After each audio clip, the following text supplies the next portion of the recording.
So, how do 3D printers work? Well, first we need something to print. We need to create a 3D model on a computer. There are hundreds of websites where you can find and download 3D models and print them out straight away. Or you can design your own using 3D modelling software. There's loads of software to choose from, but they all use roughly the same method.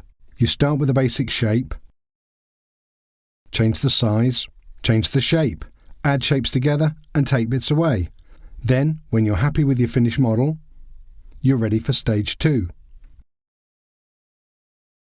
Once you have your 3D model, it's sent to 3D printing software that scans it and then slices it into sections to help the printer understand the shape and how to print it. We're now ready to print. But first, we need filament. Filament is the material that the models are printed from. You can print in any number of materials, from plastics, metal or ceramic, even chocolate. Our printer has 2 main moving parts, the print plate that moves up and down, and the print head that can move in any direction. The print head has a heating element, and when filament is fed into it, it heats it up so it melts.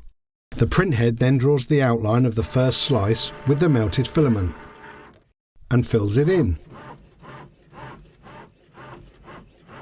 The plate moves down so the next slice can be printed.